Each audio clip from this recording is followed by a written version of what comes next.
Say something. Very serious business talks. Very business serious. Thank you for coming to Norwich today. You're very welcome. I love being back here, reminiscing. Makes me think- quite nostalgic, actually. Yeah, did you walk from the station? I did. It's changed. It's changed a lot. Yeah, Prince of Wales isn't what it used to be. And no. Okay, so why don't you just tell us a little bit about yourself and what do you do for work? Right. So first of all, I'm Adrian. I would say Adrian Ardelean, but my real name is Adrian Ardelean. Lovely. You know why? And I'm a film director based in London. Mm-hmm. I specialize mainly in commercial work. I do work with tech, fashion, sports. And yeah, I come down here today to talk to you a little bit more about the industry and the wonders of what we do as filmmakers and storytellers. Well, thank you for that. There you go. So one of the things I'd like to talk to you about as well is kind of having to be a jack of all trades.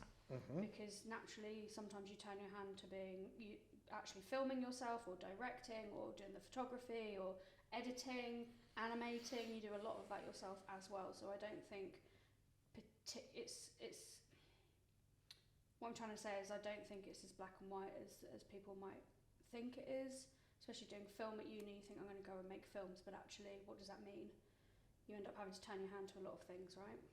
The way that I did a talk recently to some students about it, and I thought there's two ways to kind of go into the industry. There's the direct and the indirect way. The direct way is when you start as a runner, you just go to set, you learn, you're a sponge production assistant, and you just basically absorb everything of how the mechanism works. And then you basically raise up because it's usually more of a technical role. The indirect way is where you go into university, you go to colleges and stuff, and you learn a bit more about everything and overall like a rough shape of like what a storyteller does.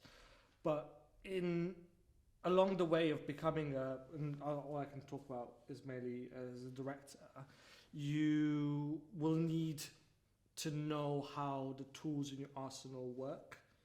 And basically it's, when you're on a big commercial set, you need to know how to talk to the DP about technicalities. Not to its full extent because you're not there to do that role, but you need to expect, I want to go on a 50 here, we need to go in tight, we should go at 100 macro, go super wide, all that. Talk to the lighting, being more moody, cut the light at the back, do all that.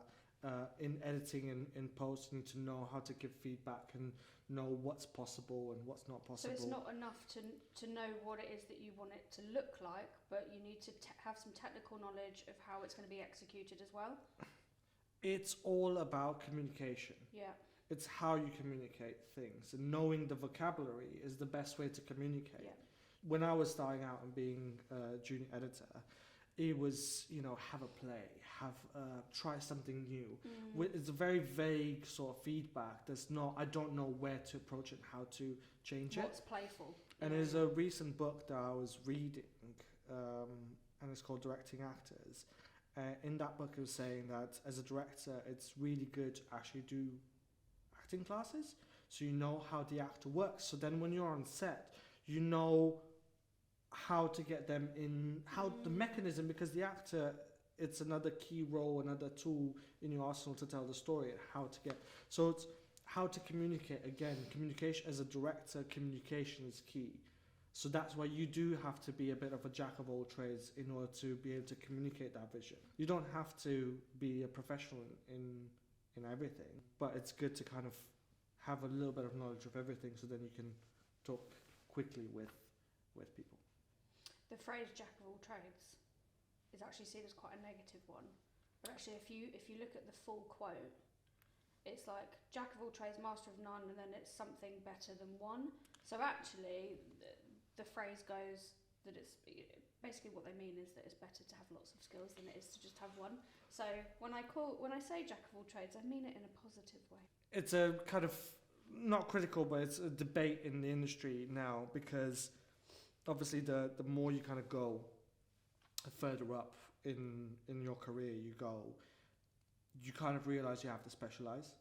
So you can't just be, because people want to know what you do. People want to know if you're a drama director, if you're a car director, or if you're car DOP or food DOP. Along my career, it's been like, oh, have you shot food? Have you shot sports? Have you shot dialogue? Have you shot comedy? And you kind of go, oh, I know how to do that, but then I don't have it in my reel, so I have to go. You're not known, like, if you want to shoot cars, you go to this guy because this guy is, or this person is the one to go for. Again, jack of all trades is great.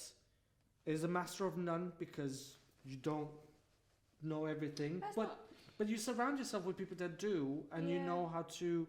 It's like the director in film, and again, I'm talking from the perspective of a director because that's what I do. Is a conductor, and you know how to work each instrument in your arsenal, in your group. I suppose as well, it's interesting what you say about the further up you get. So obviously, if you're being hired for like very small, slightly low-paying jobs, especially in the world of like photography and social media, they expect you to have a bit of everything. But this is precisely what you're saying, right? So at some point you'll have to do that. You'll have to be like, yeah, I can go away and do this film for you for socials, and I can give you the right content and blah, blah, blah. But actually, the higher up you get in the food chain,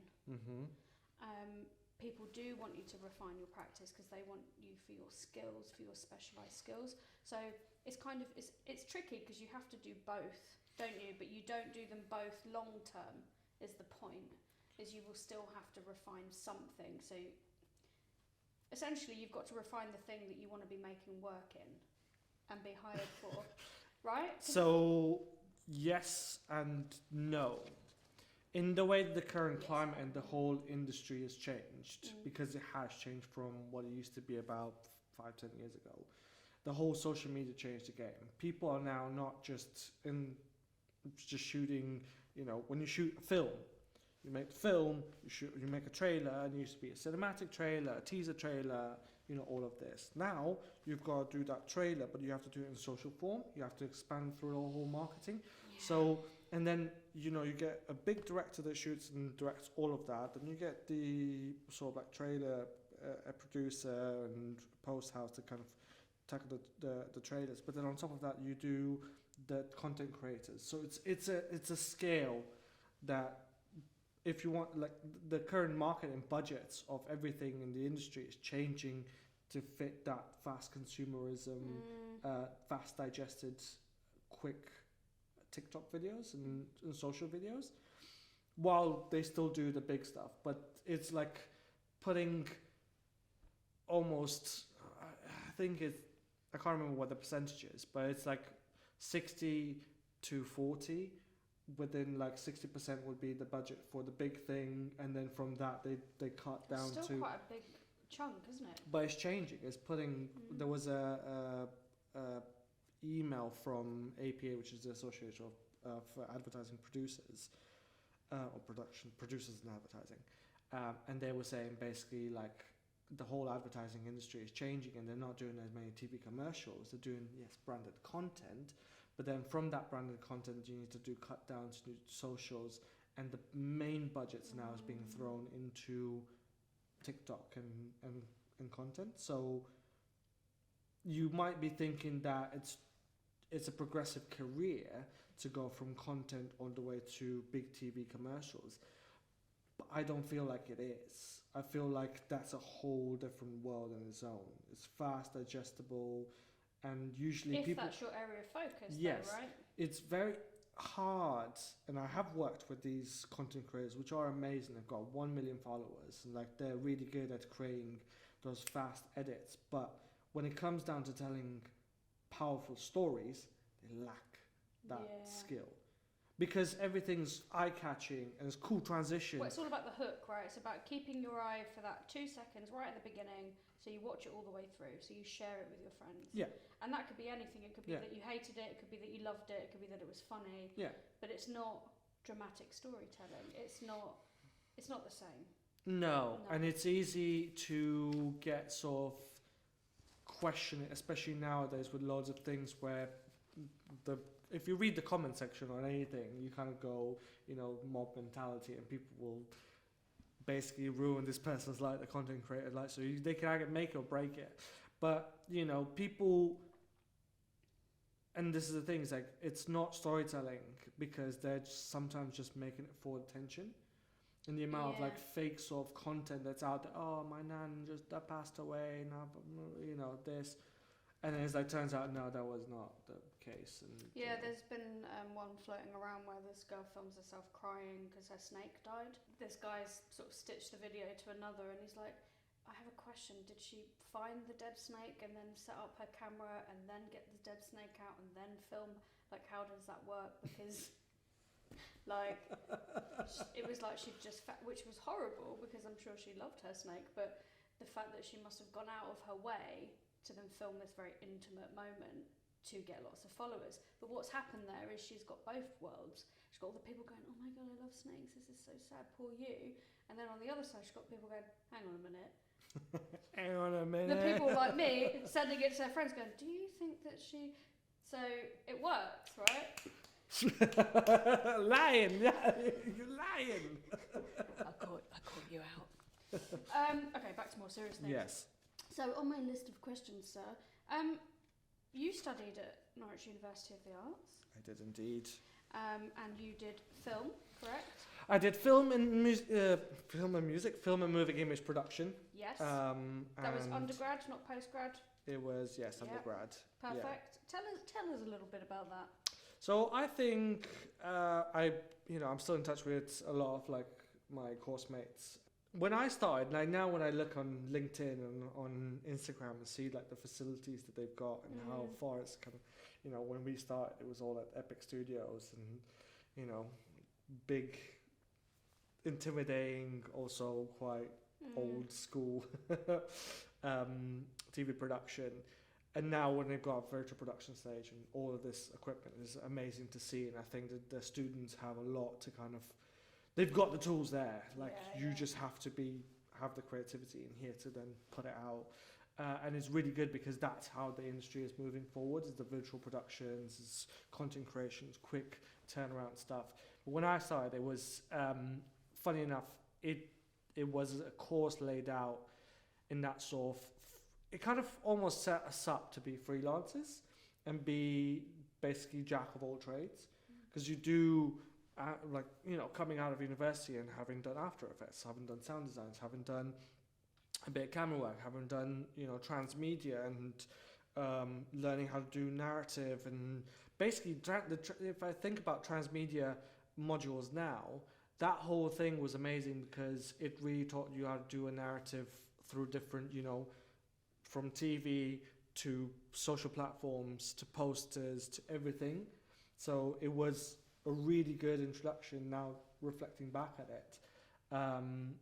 But yeah, I think it was a good course now, coming back at it, I think it helped a lot to shape the person I am. Yeah. But I'm not just saying that. Paid him. Definitely haven't paid him. So could do with the money, right? Oh man! Thinking about past you, little baby Adrian doing his degree, being the next Wes Anderson or whatever. Think about what you've learned now. What advice would you give yourself if you could go back in time to 2012? Really showing our age now, but back to, it was 2010, 11 and 12. No, I've Were you the same year as me? I was 2013 is when I graduated. I know. 2012. There's a really, I think it was a guy, I can't remember who came, so I'm really sorry. But there was this guy who came and did a lecture, and he was like, "Who here wants to be a director?" And like half the whole room was like hands up, and I remember I was like one of them. And there was like, "Who wants here to be a producer?" And it's like, no one puts their hands up. But it's really interesting when I kind of look back at it and it's like, okay, well, I kind of knew that I wanted to go into this to be a director. But when I started in my career in London, I started as a junior editor because that was what was needed. So I think piece of advice that I would give myself, I mean, I don't know. I would just say, just get involved. Yeah. I think be a sponge as much as possible. And this is what I kept telling the students, fail. Just try stuff. Email production companies, fail. Like, you will learn more by doing that because you trialed it, tested it, it doesn't work for you, and then you try as many roles as possible if before you kind of set to be like, I want to be a director. And this is the thing about, I think being a freelancer requires a lot of bravery and a lot of resilience. And this is something I'm trying to include in my sessions with third years, is that actually people aren't born with those skills. You have to fail, you have to put yourself out there, and by learning how not to do it, you then learn how to do it. Or indeed, you learn how to be braver or not to take it so personally.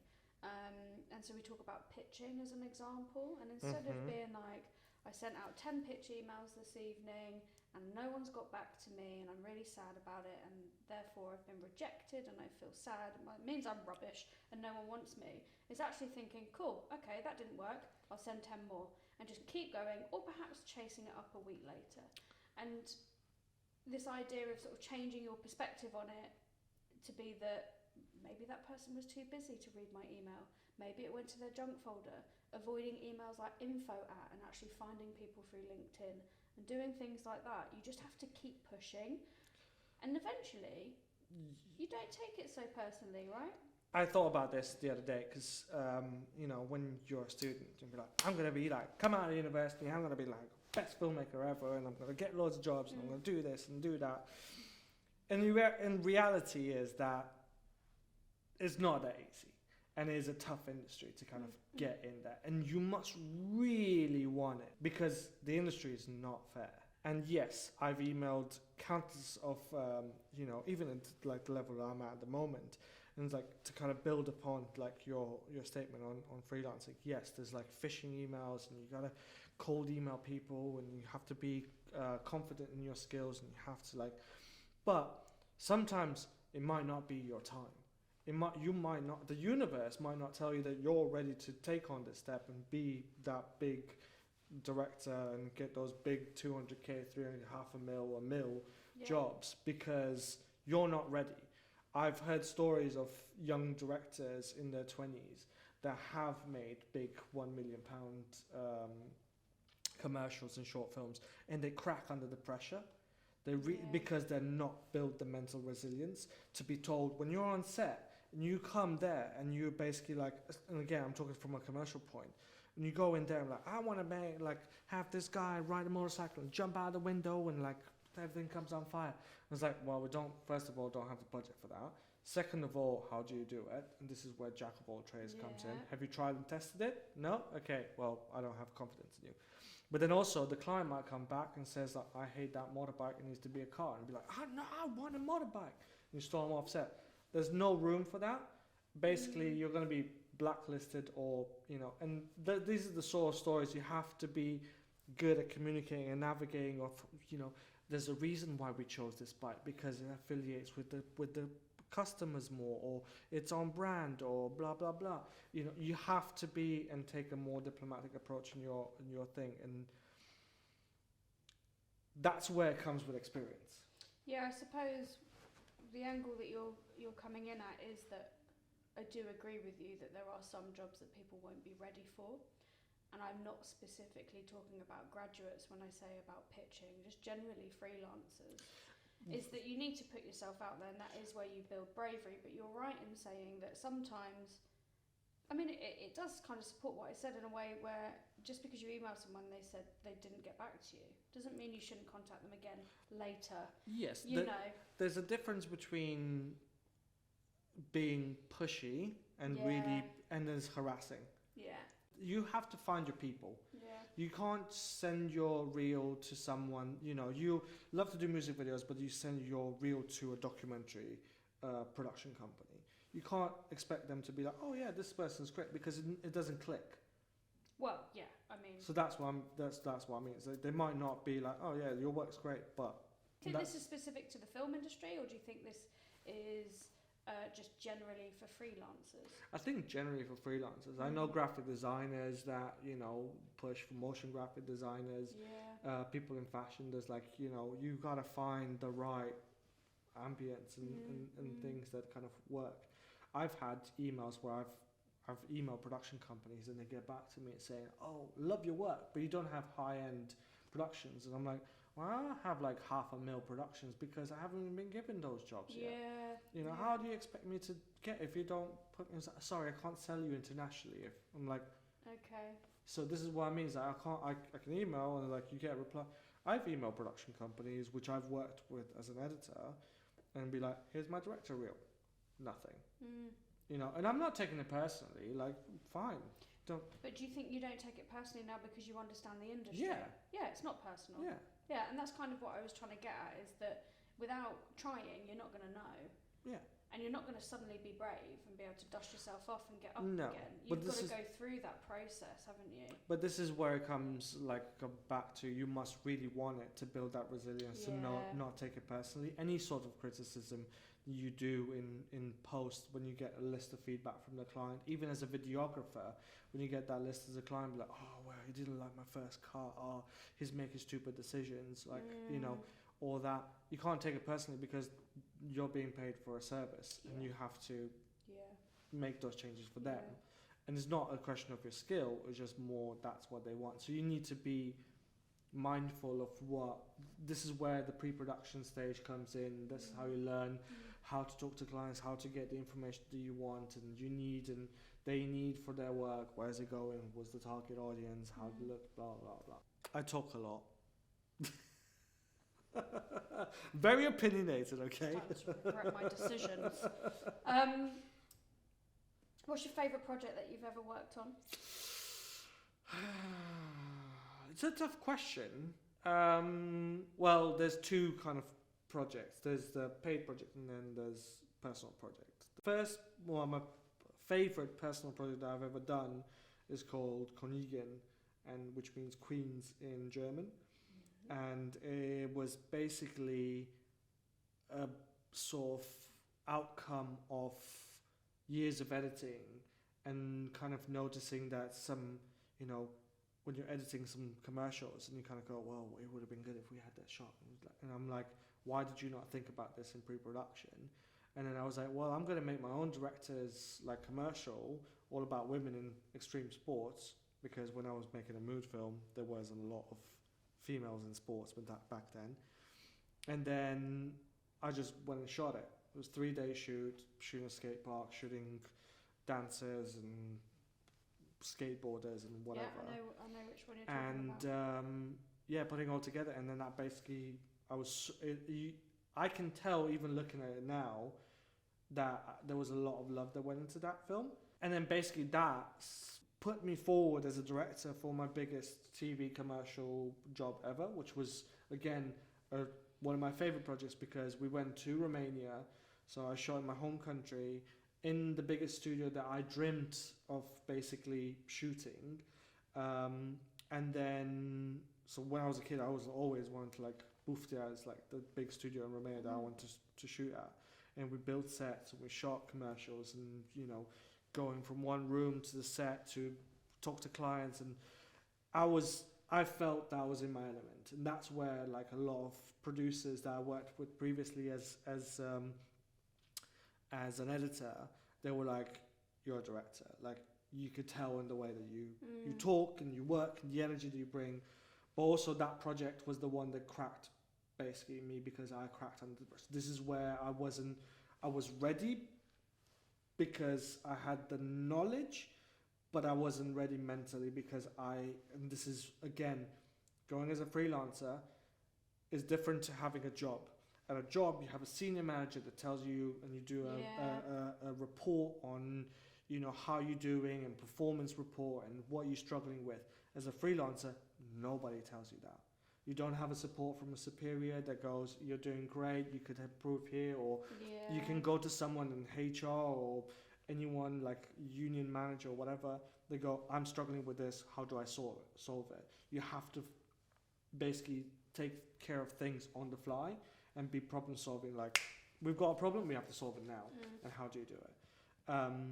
So that's why, like, that project, basically I burst into tears and, like, in front of the producer, and it was like, I don't know how I'm doing. And he was like, well, it's you and then the other group, there's 2 directors and you're doing better than them 2. So I was like, that was a reassuring. You need to have also those producers and crew alongside you and those production companies to be as supportive, to be able to flourish.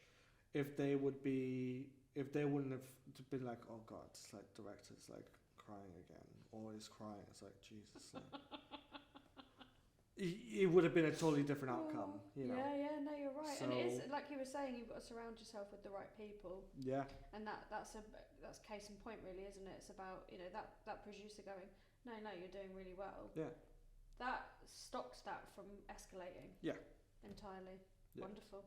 Speaking about jobs, how are things in London at the moment, work-wise? Oh, well, in one word is tough. Like, it's definitely like, you know, we were talking about this earlier. The Bector report, the Directors UK report, APA reports, all of kind of showing some, like, really depressing, scary statistics. And being on the ground, you know, talking to the people.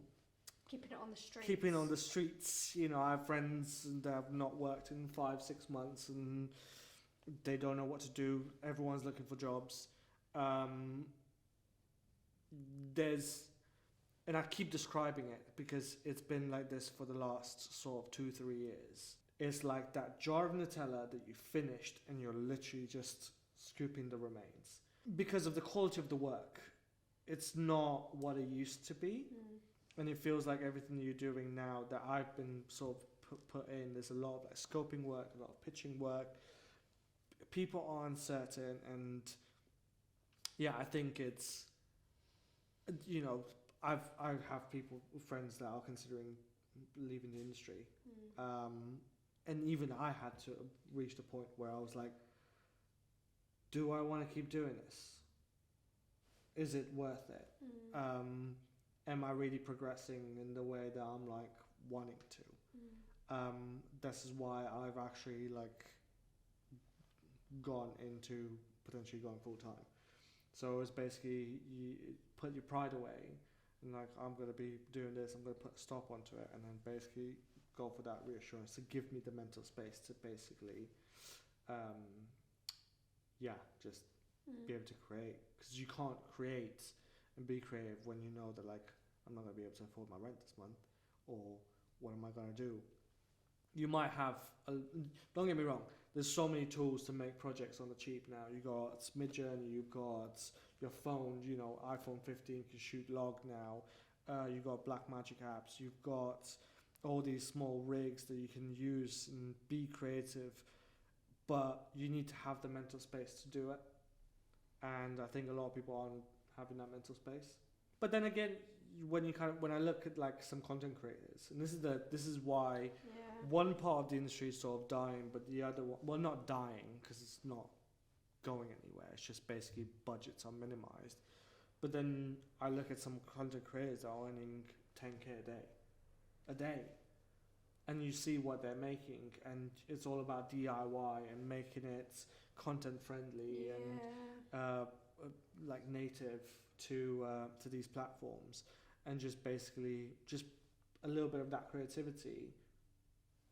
Not perfect, and this is where our chat earlier was like, where you do things and create habits to show consistency is much better than attaining one perfect project, because if you keep doing, you'll not only get better but also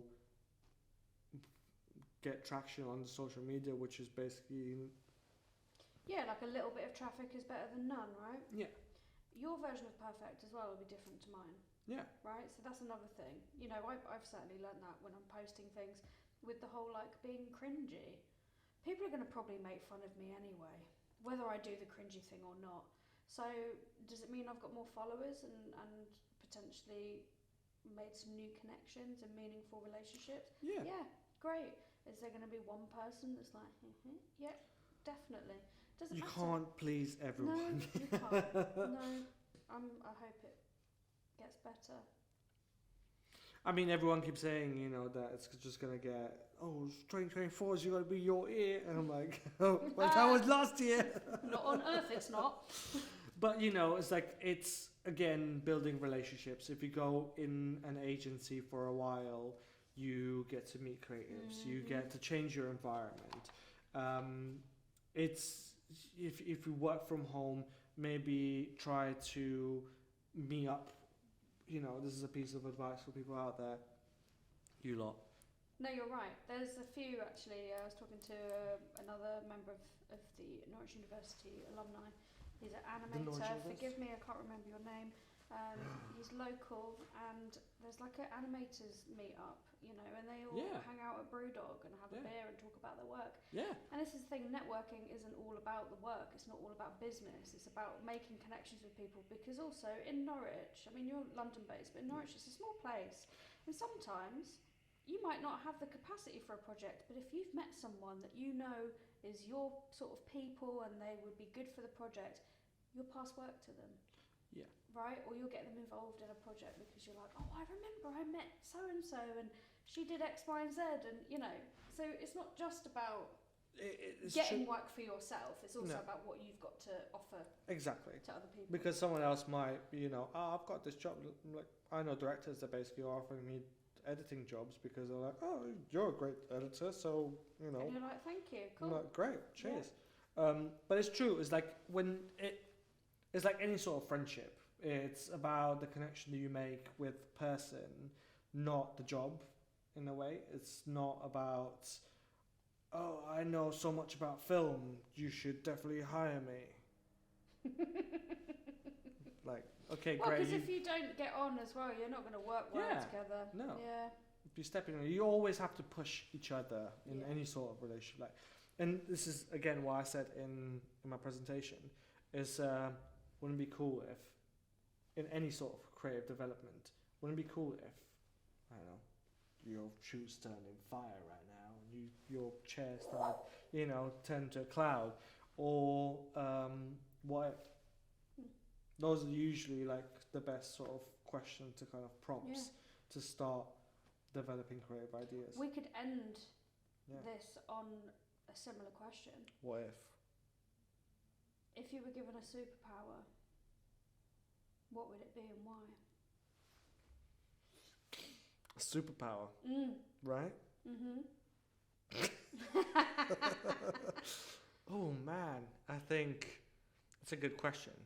I mean, you know, people will go like for fly or X-rays or laser eyes.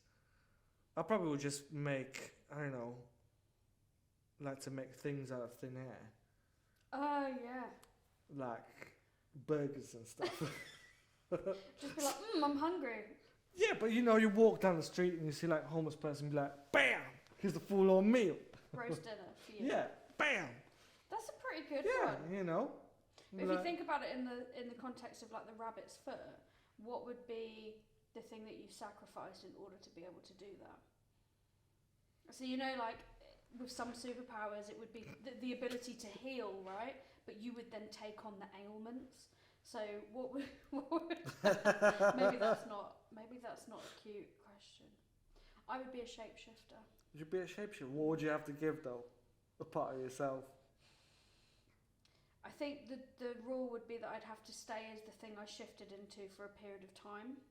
So if I shifted into a fly because I was being nosy, I'd have to stay as a fly for like 24 hours or something. And everyone would be like, where's she gone? And I'm like, I tell you what, superpower, be able to speak any language. oh yes. I'd be like, you know, on the tube and someone was speaking Spanish to me, I'd be like, yo, ¿cómo te llamas? Yeah. That would be a great... you know, just anything. I'd be like the ultimate translator. Google Translate. Google Translate. To be Google Translate. Okay, well, thank you for your time. Avec plaisir. Yes. Say something.